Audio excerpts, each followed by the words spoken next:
Welcome, everyone. Today, we're doing a deep dive into a really powerful piece of ancient text. That's right. We're looking at Zechariah chapter 14. Yeah, and it's known for this incredibly vivid, almost, startling vision of a specific future day. Mm-hmm.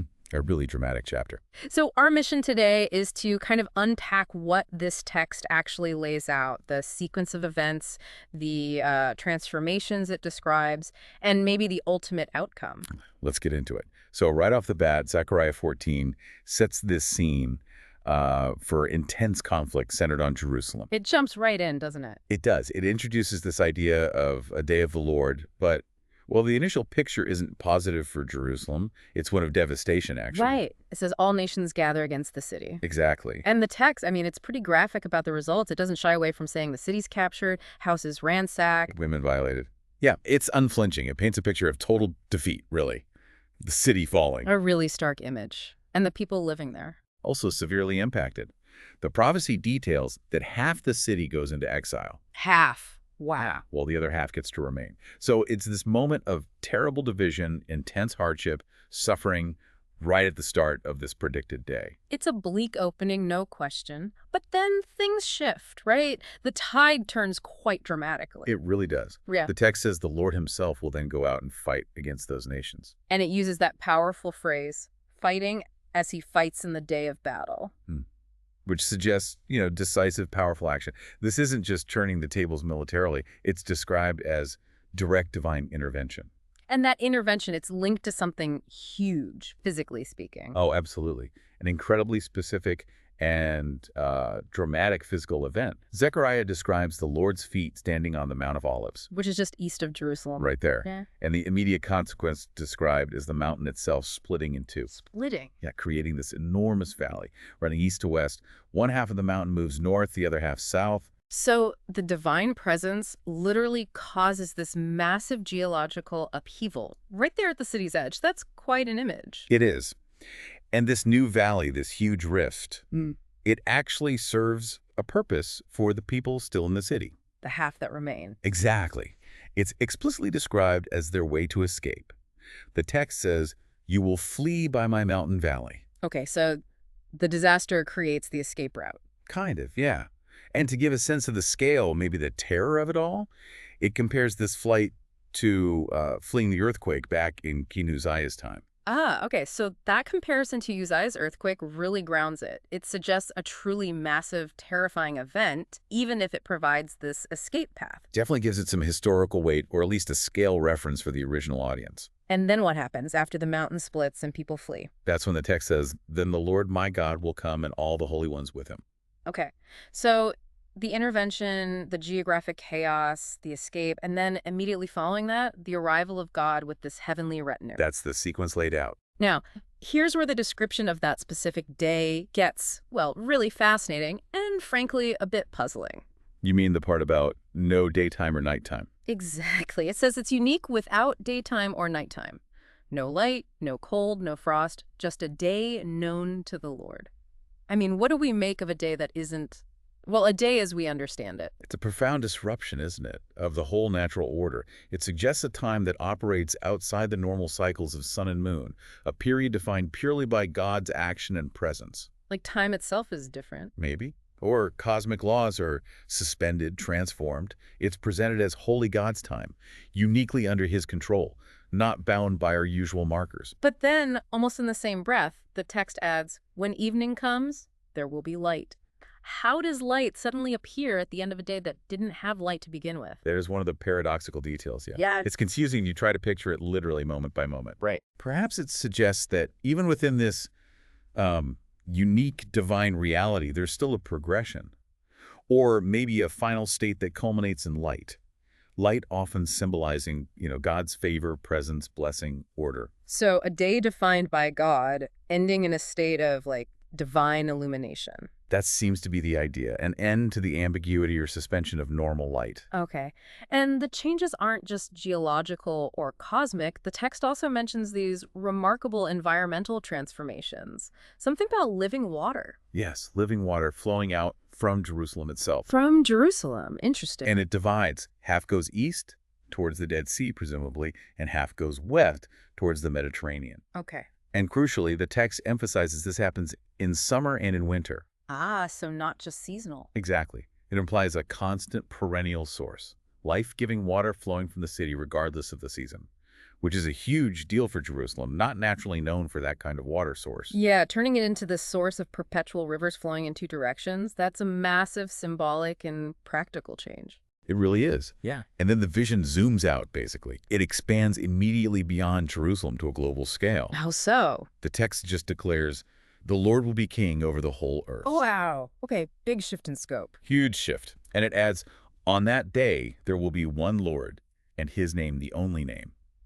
So it moves from that local conflict and rescue to this statement of universal, acknowledged sovereignty. From the brink of destruction for one city to God's reign being recognized everywhere.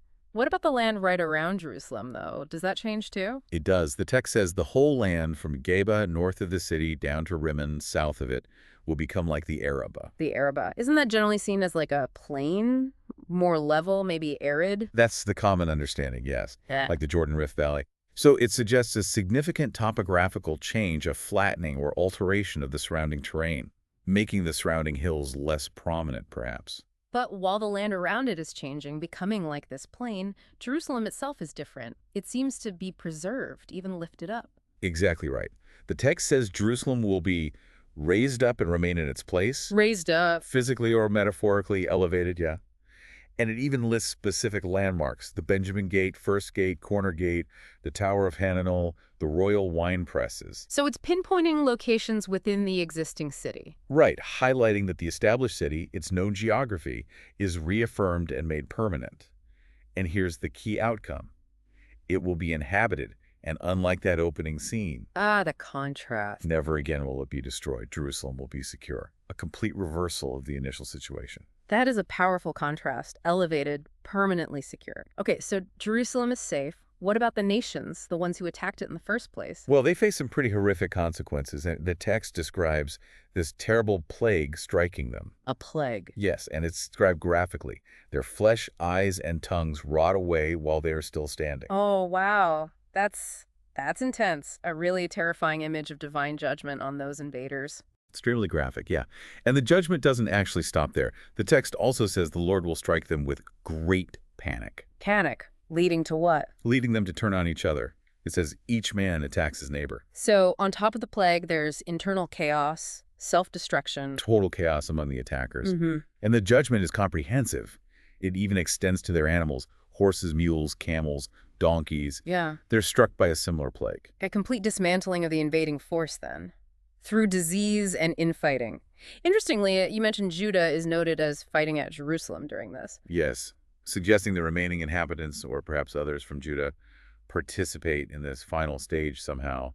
And it mentions wealth being collected from the surrounding nations, spoils perhaps from this divine victory. Okay, so judgment falls, victory is secured. But then, despite this really graphic judgment, the vision shifts again to something pretty unexpected, I think. It does. The text says that survivors from all the nations that attack Jerusalem... Survivors, after the plague and panic. Apparently, yes.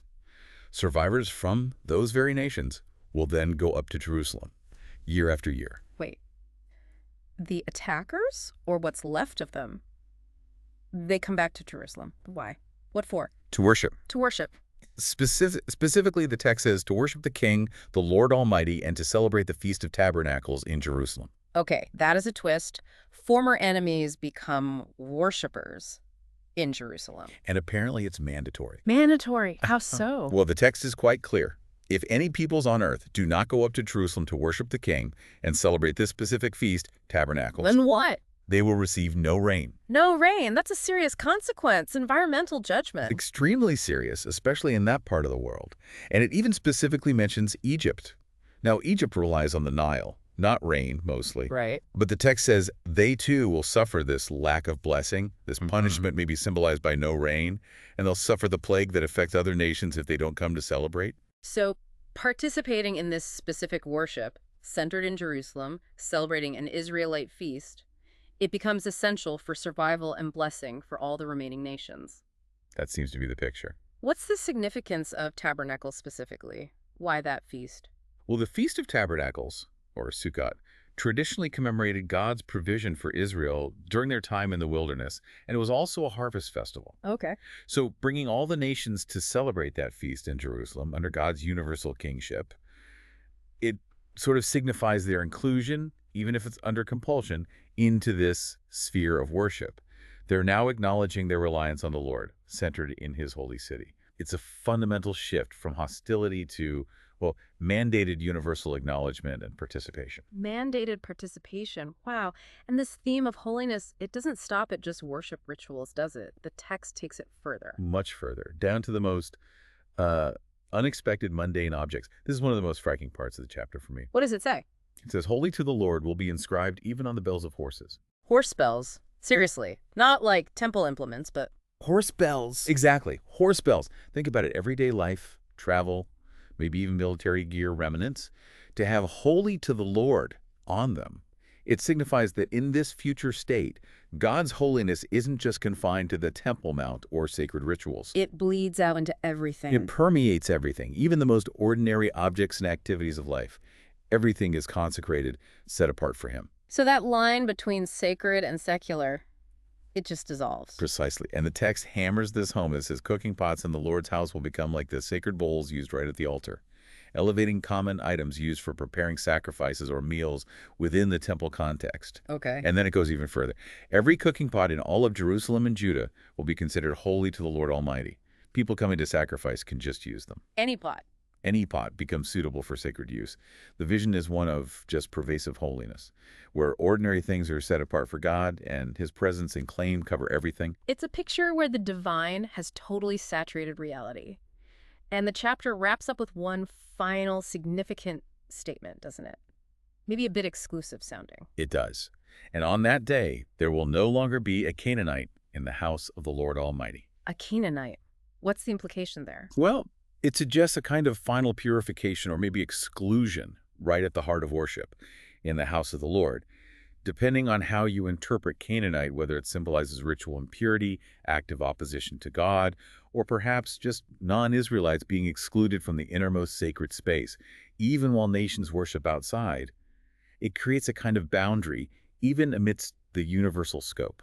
Interesting. So it contrasts with the nations coming to worship, but maybe limits where or how closely they approach. Potentially. It's a debated point, but it adds another layer to this picture of the end state. Okay, so let's try to wrap our heads around this. We've gone through this incredible vision. Starts with Jerusalem facing total destruction. Right, utter devastation. Moves through this dramatic divine intervention, mountain splitting, cosmic signs. Huge geological and environmental shifts. Then horrific judgment on the attacker. Plague, panic, self-destruction. And culminates in this future state where Jerusalem is permanently secure, elevated, and becomes the center for universal, mandatory worship. Exactly, with the surviving nations required to come and celebrate an Israelite feast there. And within that state, this concept of holiness expands radically. It's not just for priests or the temple anymore. No, it extends down to the bells on horses, to every cooking pot. It's a vision of complete transformation, God's kingship globally, his holiness permeating every aspect of life, down to the smallest details, all consecrated to him. It is a complex and, like you said, pretty wild vision, full of these stark contrasts, destruction and ultimate security, judgment and enforced worship, the absolutely mundane becoming sacred. Yeah, from a split mountain and year-round rivers to mandatory feasts and holy horse bells, Zechariah 14 gives you an enormous amount to grapple with. It really does. And maybe this raises a crucial question for you to think about. How does a prophecy like this, one that blends such specific, almost literal-sounding physical events, split mountains, plagues, with these profound symbolic transformations of cosmic order, human behavior, and the very nature of holiness itself, how does that shape or maybe challenge our understanding of what a future day of the Lord might even entail? What does it truly look like? What does it mean for absolutely everything, from temple bowls to horse tack, to be holy to the Lord? That's a powerful idea to keep processing long after this deep dive today.